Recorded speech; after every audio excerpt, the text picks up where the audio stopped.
Hey guys, welcome to your week 32 Modern World instructional lunch, and we're going to keep talking about the World War I project that is due somewhat soon.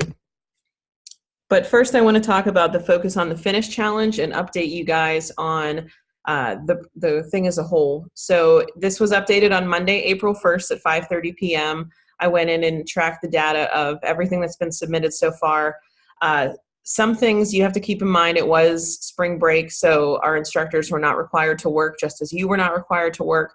So things probably were not graded quite yet if you had submitted any projects. So these numbers might be off slightly, but this stuff is actually what has been graded. So as you guys can see, ninth grade is significantly behind the 7th and the 8th grade.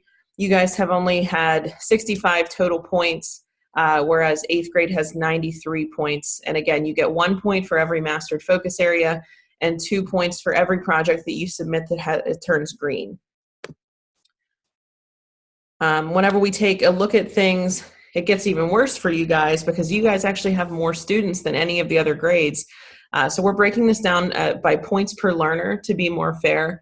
And at that point, 7th grade jumps 8th grade because they have the fewest amount of kids of all 3 grades, yet they're doing the best. So 9th grade, if you guys really got motivated, you could come be the dark horse and finish strong. You guys have a lot of kids who are not working at this point, but that can kind of help you in the long run if they get motivated. So what I see when I think of 7th and 8th grade, those guys are working. Unfortunately, most of 9th grade, this seems to be your to-do list every day. There's a lot of you that I have not heard from, seen anything from in weeks, months, whatever. But there's really, at this point, we have 8 weeks left, so I'm not sure what you're waiting for. If you're not sure what to do, remember the self-directed learning cycle that we try to implement, especially with the Summit Learning Platform. It's very, very important for you to be a self-directed learner. This is not a platform other than these weekly instructional launches, really, and through our feedback in the checkpoints. It's not, we're not going to be lecturing you for 45 minutes per day. That's not what cyber school is. So you have to try to make this work for you. And this is the best way you can try to do that, is by starting at the top, by setting a goal, plan. How are you actually going to get that goal? Some of you, your goal sheets in the SLP, if I looked at it, it looks like you have a pretty busy day. But then, you make this big plan, but then you don't actually go in and learn anything. You don't show your work because you're not actually learning. You're just setting goals that you're not reaching. And then at the end of the day, the most important thing to do is reflect on your learning. What's working for you? What is not? You need to realize that we're 32 weeks into school right now. So look at your year view and see, do you think that's acceptable, what you've done so far? Most of you watching this video will probably say no. And then also, if you're somebody who's doing well and doing well in the challenge, just think about what else you can do to try to encourage your classmates to do a little bit better, how you can help, and how you can finish the year strong. What I find the strangest thing to be is that a lot of you who are actually listening to this video right now, that listen to these things every week, you don't do anything in the platform. And I just don't understand what you're waiting for, what the confusion is. If you think that this video is the entire weekly work that you have to do, you are very, very mistaken. All of your work is in the Summit Learning Platform, and there are a lot of you that have a significant amount of work to do in these next 8 weeks. Your project for the next one coming up is the Art as Expression project. And you are again going to be looking at the effects of war, mainly World War I, and how art can show the perspective of those responding to emotional and traumatic life experiences, and then how art can reflect the context of a historical event or time period. You're going to do that basically just by learning some basics about World War I. You'll be looking at various art pieces that were created during that time period, and then you're going to create your own mini art exhibit. And then at the end, your final product will be you recording yourself presenting and explaining the art pieces that you selected. So we're about to go into checkpoint 2, which is on the Battle of the Somme. And just to give you a little bit of context, it was one of the deadliest battles in all of World War I. It ran from July to November 1916, so a very, very long time. This was not a 2-day battle. This went on for months. And it was Britain and France and the Allies versus Germany and the Central Powers. And as you can see in the other image, there were approximately 1.2 million casualties. And again, that was just one battle of the war. So that is what the next checkpoint is on. in checkpoint 2. So when you open up your Summit Learning Platform into that project, Art as Expression, you'll look at this where the red box is. That's the next checkpoint, Battle of the Somme. And again, you're looking, and you can see in parentheses, what you're going to be working on is synthesizing multiple sources. So what you want to do is make sure you click into that so you can see these resources.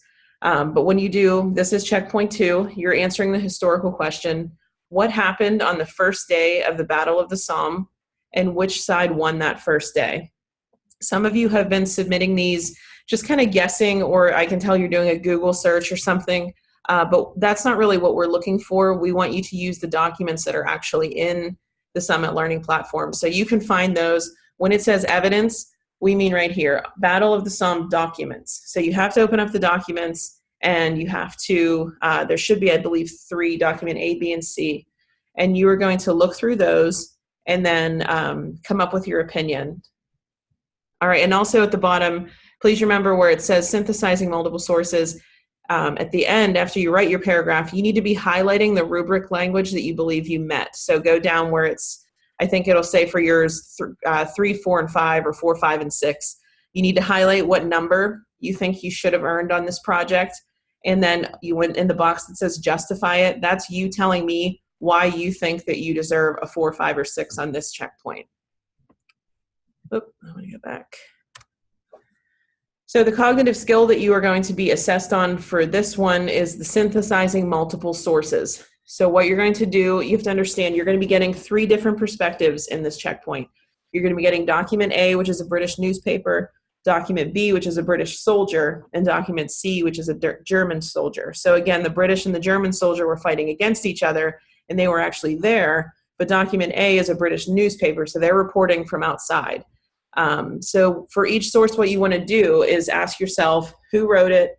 Who is that person? When did they write it? What type of source is it? And then the most important part, what is their perspective on who won the first day? And then you need to provide evidence to that. So did the German soldier think that they won the first day? Did the British soldier feel that they won the first day? And then the most important part being to find quotes or evidence that proves that. So week 32 runs from April 4th to April 11th. And you are working on mastering the main causes of World War I focus area. If you have finished that, feel free to move on to the next World War I focus area. And then there's also the challenge focus areas of enabling forces of imperialism. Again, the challenge focus areas, the additional focus areas can only help your grade. If you're somebody who's kind of teetering between, a B+ and an A-, the way to, basically the only extra credit available and the only way to raise that grade is to complete those additional focus areas. So, and also working to submit checkpoint 2 of the Art as Expression project, which we just discussed. If you have not started yet and you want to go back to checkpoint 1, go back to the last 2 weeks instructional launches. So that'd be week 30 and 31, because that is when I discussed more details of checkpoint 1. And your reflection question for this week, in a private comment, not a class comment, which grade is winning the focus on the Finnish challenge?